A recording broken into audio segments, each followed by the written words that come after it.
নমস্কাৰ এই মুহূৰ্তত আহি পৰিছে ৰাজ্যখনৰ বাবে সন্ধিয়াৰ কেইবাটাও বিগ ব্ৰেকিং নিউজ। আজি 15 মাৰ্চ অসমৰ লগতে ভাৰতৰ বিভিন্ন প্ৰান্তৰ পৰা সন্ধিয়াৰ কেইবাটাও খবৰ আহি পৰিছে। এই মুহূৰ্তত জনাই আছো এটা ব্ৰেকিং নিউজ। হোলী উপলক্ষে আজি কেইবাখনো জিলাত স্থানীয় বন্ধৰ ঘোষণা কৰিছে প্ৰশাসনে। হোলী উপলক্ষে 15 মাৰ্চত ৰাজ্যত কেইবাখনো জিলাত স্থানীয় বন্ধৰ ঘোষণা কৰিছে প্ৰশাসনে। কামৰূপ মহানগৰ, নগাঁও, বৰপেটা, কাছাৰ জিলাৰ পিছতেই যোৰহাট জিলাতো আজি দল যাত্ৰা উপলক্ষে স্থানীয় বন্ধৰ ঘোষণা কৰিছে জিলা আয়ুক্তই। 15 মাৰ্চত সকলো চৰকাৰী প্ৰতিষ্ঠান, কাৰ্যালয়, শৈক্ষিক প্ৰতিষ্ঠান বন্ধৰ ঘোষণা কৰা হৈছে। বন্ধ থাকিব সকলো বৃত্তীয় প্ৰতিষ্ঠান। দৌল যাত্ৰাৰ বাবে সকলো কাৰ্যালয় প্ৰতিষ্ঠান বন্ধৰ ঘোষণা কৰা হৈছে।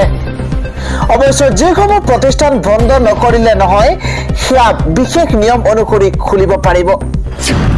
আনহাতে মুছলমানৰ বিৰুদ্ধে ঘৃণা বিয়পালে সহ্য নকৰে ৰাষ্ট্ৰসংঘই। ইছলামোফোবিয়া দিৱস পালন ৰাষ্ট্ৰসংঘৰ।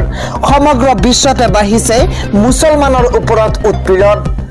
মুছলমানৰ বিৰুদ্ধে বিয়পোৱা ঘৃণা প্ৰতিৰোধ কৰাৰ আহ্বান ৰাষ্ট্ৰসংঘৰ। এটা ব্ৰেকিং নিউজ। মুছলমানৰ বিৰুদ্ধে উৎপীড়ন ৰোধ কৰিবলৈ ৰাষ্ট্ৰসংঘই ল'ব পদক্ষেপ। ইছলামোফোবিয়া গুৰুতৰ অপৰাধ হিচাপে গণ্য কৰে ৰাষ্ট্ৰসংঘই। ইতিমধ্যে ব্ৰিটেইনে এই সন্দৰ্ভত আনিব নতুন আইন। মুছলমানৰ বিৰুদ্ধে ঘৃণা বিয়পোৱাসকলৰ বিৰুদ্ধে আইন আনিব। ইছলামোফোবিয়াৰ বিৰুদ্ধে কাউন্সিল গঠন কৰাৰ ঘোষণা ব্ৰিটেইন চৰকাৰৰ। এনে ঘটনা ৰোধৰ বাবে পৰিষদ গঠনৰ ঘোষণা ব্ৰিটেইনৰ উপ প্ৰধানমন্ত্ৰীৰ। আজিৰ সন্ধিয়াৰ পৰৱৰ্তী ডাঙৰ খবৰ হৈছে মহবুবুল হকক গ্ৰেপ্তাৰক লৈ গৰজ উঠিছে এইবাৰ সংখ্যালঘু সংগঠন। এটা ডাঙৰ খবৰ জনোৱাৰ চেষ্টা কৰিছো। মহবুবুল হকক অবৈধভাৱে গ্ৰেপ্তাৰ কৰিছে মহবুবুল হকক। মহবুবুল হকৰ ওপৰত ক্ষমতাৰ অপব্যৱহাৰ কৰিছে চৰকাৰে। মহবুবুল হকক অত্যাচাৰ কৰা বন্ধ কৰক হুংকাৰ প্ৰদান কৰিছে। ৰাজনৈতিক আক্ৰোশৰ বলি হৈছে মহবুবুল হক। সংবাদমেল যোগে প্ৰতিক্ৰিয়া প্ৰকাশ কৰিছে ABMSUৰ। ব্ৰেকিং নিউজ ডাঙৰ খবৰ। মহবুবুল হকক গ্ৰেপ্তাৰক লৈ গৰজ উঠিছে এইবাৰ সংখ্যালঘু সংগঠন। অবৈধভাৱে হেনো মহবুবুল হকক গ্ৰেপ্তাৰ কৰিছে চৰকাৰে। এবাৰ সংখ্যালঘু সংগঠন গৰজ উঠিছে। মহবুবুল হকক অত্যাচাৰ কৰা বন্ধ কৰক, এই হুংকাৰ সংখ্যালঘু সংগঠনৰ। পৰৱৰ্তী খবৰটো হৈছে উত্তৰ পূব ভ্ৰমণত গৃহমন্ত্ৰী অমিত শ্বাহ। আজি মিজোৰামলৈ যাব কেন্দ্ৰীয় গৃহমন্ত্ৰী অমিত শ্বাহ আৰু বহুকেইখন কাৰ্যসূচীত অংশগ্ৰহণ কৰিব কেন্দ্ৰীয় গৃহমন্ত্ৰী অমিত শ্বাহে। আজি এদিনৰ বাবে মিজোৰাম ভ্ৰমণলৈ যাব কেন্দ্ৰীয় গৃহমন্ত্ৰী অমিত শ্বাহ। মিজোৰাম ভ্ৰমণৰ পূৰ্বে উত্তৰ পূৰ্বাঞ্চলৰ ৰাজ্যখনত নিৰাপত্তা কটকটীয়া কৰা হৈছে। কালি আৰক্ষী সঞ্চালক প্ৰধান অনিল শুক্লাই এই তথ্য প্ৰদান কৰিছে। গৃহমন্ত্ৰীগৰাকীয়ে আইজলৰ পৰা অসম ৰাইফলছৰ প্ৰতিষ্ঠানসমূহ ৰাজ্যৰ ৰাজধানীৰ পৰা 15 কিলোমিটাৰ দূৰত্বত অৱস্থিত এটা কমপ্লেক্সলৈ স্থানান্তৰিত কৰাৰ উপলক্ষে আয়োজিত অনুষ্ঠানত অংশগ্ৰহণ কৰিব কেন্দ্ৰীয় গৃহমন্ত্ৰী অমিত শ্বাহে। আৰু লগতে কেইবাখনো গুৰুত্বপূৰ্ণ বৈঠকত মিলিত হ'ব কেন্দ্ৰীয় গৃহমন্ত্ৰী অমিত শ্বাহ।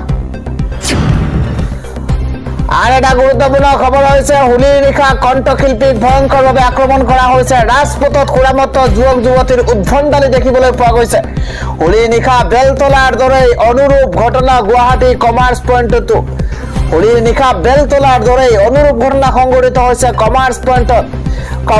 কমাৰ্চ কলেজৰ একাংশ সুৰামত যুৱক যুৱতীৰ উদ্ভণ্ডালি। এবাৰ ঋষি বৰুৱা নামৰ এজন কণ্ঠশিল্পীক আক্ৰমণৰ গুৰুতৰ অভিযোগ উত্থাপন হৈছে। 8ৰ পৰা 10জনীয়া এটা যুৱকৰ দলে ৰটেৰে আক্ৰমণ চলাইছিল। ক্ৰিকেট খেলি ঘৰলৈ উভতাৰ সময়তে সংঘটিত হৈছে এই ঘটনা। খুৰাৰ ৰাগীত মাতাল ছাত্ৰ দলটোৱে কণ্ঠশিল্পী ঋষি আৰু তেওঁৰ বন্ধুক মাৰধৰ কৰাৰ অভিযোগ উত্থাপন হৈছে। ঘটনা সন্দৰ্ভত ঋষি বৰুৱাই গীতানগৰ থানাত ইতিমধ্যে এজাহাৰ দাখিল কৰিছে। আন এটা খবৰ হৈছে প্ৰচণ্ড ধুমুহাই নিশা তছনছ কৰিছে। ঘৰ দুৱাৰ ছিন্ন বিচ্ছিন্ন কৰিছে। বিদ্যুৎ সেৱাও ব্যাহত কৰি পেলাইছে। এই মুহূৰ্তত জনাই আছো ডাঙৰ খবৰ। ৰাজ্যত বতৰে কাল ৰূপ ধাৰণ কৰাৰ সময়তে নিশা প্ৰকৃতিয়ে চলাইছে তাণ্ডৱ লীলা। ছিন্ন বিচ্ছিন্ন হৈ পৰিছে বিদ্যুৎ সংযোগ। উজনি অসমত নিশা হাহাকাৰ পৰিৱেশৰ সূচনা হৈছিল। বহু পৰিয়ালত হাহাকাৰ কিয়নো ধুমুহাই উৰুৱাই নিছে বহুকেইটা পৰিয়ালৰ ঘৰ দুৱাৰ ডাঙৰ খবৰ ব্ৰেকিং নিউজ জনোৱাৰ চেষ্টা কৰিছো ৰাজপথতে উভলি পৰিছে প্ৰকাণ্ড গছ আৰু বিদ্যুৎ সেৱা পৰ্যন্ত ব্যাহত হৈ পৰিছে বিভিন্ন ঠাইত শিলাবৃষ্টি ধুমুহা ঢেৰেকনিৰ সৃষ্টি হৈছে পৰৱৰ্তী খবৰটো হৈছে এবাৰ টেলিগ্ৰামত বিক্ৰী হৈছে যুৱতীৰ ফটো অসমৰ যুৱতীসকল সাৱধানে থাকক অসমৰ যুৱতীসকল সাৱধান টেলিগ্ৰামত বিক্ৰী হয় অসমৰ যুৱতীৰ ফটো অসমীয়া যুৱতীক টাৰ্গেট কৰিছে এটা চক্ৰই টাৰ্গেট কৰিছে অসমৰ যুৱতীক সাৱধান হওক কিয়নো টেলিগ্ৰামত বিক্ৰী হয় অসমীয়া যুৱতীৰ ফটো বিক্ৰী কৰি ৰমৰমীয়া ব্যৱসায় চলাইছে এটা দুষ্ট চক্ৰই ডাঙৰ খবৰ জনোৱাৰ চেষ্টা কৰিছো যুৱতীৰ ফটো বিক্ৰী কৰি ৰমৰমীয়া বেহা আৰম্ভ হৈছে অসমতো গঢ়ি উঠিছে বৃহৎ নেক্সাছ অসমীয়া যুৱতীৰ ফটো বিক্ৰী কৰে বহিৰাজ্যৰ চাইবাৰ অপৰাধীক ৩ পৰা ৪,০০০ টকা পৰ্যন্ত বিক্ৰী হয় এখন ফটো আৰু অসমত বৃদ্ধি পাইছে এনে ঘটনা আপুনি সাৱধানে থাকক অসমৰ যুৱতী সাৱধান থাকক কিয়নো টেলিগ্ৰামত যুৱতীৰ অশ্লীল ফটো বিক্ৰী কৰা এটা চক্ৰ উৎখাত হৈছে ফটো বিক্ৰীৰে বেহা চলোৱা দুজনক গুৱাহাটীৰ হাতীগাঁৱৰ পৰা গ্ৰেপ্তাৰ কৰা হৈছে গৌতম দাস আৰু মানসাহাব বিশ্বাসক গ্ৰেপ্তাৰ কৰিছে গুৱাহাটী মহানগৰী আৰক্ষীয়ে টেলিগ্ৰামত প্ৰাক্তন প্ৰেমিকাৰ ফটো বিক্ৰী কৰিছিল গৌতম দাসে দীৰ্ঘদিনে যুৱতীৰ অশ্লীল ফটোৰে ৰমৰমীয়া ব্যৱসায় চলাইছিল মানসাহাব বিশ্বাসে আৰু দুয়োগৰাকীক ইতিমধ্যে গ্ৰেপ্তাৰ কৰা হৈছে সন্ধিয়াৰ আন এটা ডাঙৰ খবৰ হৈছে এইবাৰ নীতিশক চিপটাংমাৰি বিহাৰ দখলৰ দিশে বিজেপি চৰকাৰ এটা ডাঙৰ খবৰ বিগ পলিটিকেল ব্ৰেকিং নীতিশ কুমাৰৰ ৰাজনৈতিক কেৰিয়াৰত চিপটাং মাৰিছে এইবাৰ বিজেপিয়ে নীতিশ কুমাৰৰ ৰাজনৈতিক কেৰিয়াৰত চিপটাং মাৰিছে বিজেপিয়ে বিহাৰত জেডিইউক আঁতৰাই শাসনৰ দিশে বিজেপি চৰকাৰ ৪০ গৰাকীকৈ জেডিইউৰ বিধায়ক বিজেপিত যোগদান কৰাৰ ষড়যন্ত্ৰ ৰচনা কৰা হৈছে কেহতীয়া মন্ত্ৰীসভাৰ সম্প্ৰসাৰণে বিপদত পেলাব নীতিশ কুমাৰক এটা big political breaking news Nitish কুমাৰৰ মন্ত্ৰীসভাত যোগদান হোৱা 7 বিধায়কে ক্ষমতা হস্তগত কৰিব পাৰে জেডিইউৰ বিহাৰৰ কেবিনেট সম্প্ৰসাৰণৰ পাছতে চৰ্চালৈ আহিছে এই বিষয় যদিহে খবৰ অনুসৰি 40 বিধায়ক বিজেপিলৈ যায় ভংগ হ'ব চৰকাৰ বিজেপিয়ে মুখ্যমন্ত্ৰীক আগবঢ়াই আনিব পাৰে নিজৰ চৰকাৰ বিহাৰৰ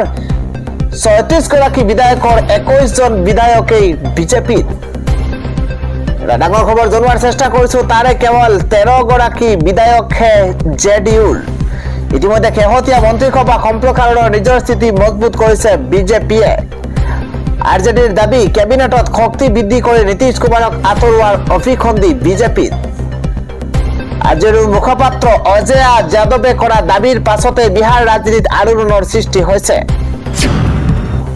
পৰৱৰ্তী হৈছে অৰুণোদয় আঁচনি প্ৰকৃততে কাৰ বাবে বিজেপিৰ সদস্য নহলে যোগ্য হিতাধিকাৰীয়ে লাভ নকৰে এই আঁচনিৰ ধন এই অভিযোগ কোনে উত্থাপন কৰিছে প্ৰতিটো তথ্য জনোৱাৰ চেষ্টা কৰিছো এটা বিশেষ খবৰ অৰুণোদয় আঁচনি প্ৰকৃততে কাৰ বাবে ৰাখিছে অৰুণোদয় আঁচনি বিজেপিৰ সদস্য নহলে হেনো যোগ্য হিতাধিকাৰীয়ে লাভ নকৰে অৰুণোদয় আঁচনিৰ ধন অৰুণোদয় আঁচনিৰ ধন আচলতে পাব লাগে কোনে পাইছে কোনে এটা ব্ৰেকিং নিউজ ডাঙৰ খবৰ জনোৱাৰ চেষ্টা কৰিছো কোনে কৰ্তন কৰিছে যোগ্য হিতাধিকাৰীৰ নাম জনকল্যাণকামী এখন আঁচনিৰ প্ৰকৃত হিতাধিকাৰীক দিব লাগে তেওঁ কোন দল হয় সেইটো আসল কথা নহয় যিসকল যোগ্য হিতাধিকাৰী আছে তেওঁলোকক দিব লাগে অৰুণোদয় আঁচনিৰ সন্দৰ্ভত চৰকাৰক তীব্ৰ সমালোচনা অসম জাতীয় পৰিষদৰ সভাপতি লুৰিণজ্যোতি গগৈয়ে ডাঙৰ অভিযোগ উত্থাপন কৰিছে কিয়নো যিসকল যোগ্য হিতাধিকাৰী আছে তেওঁলোকে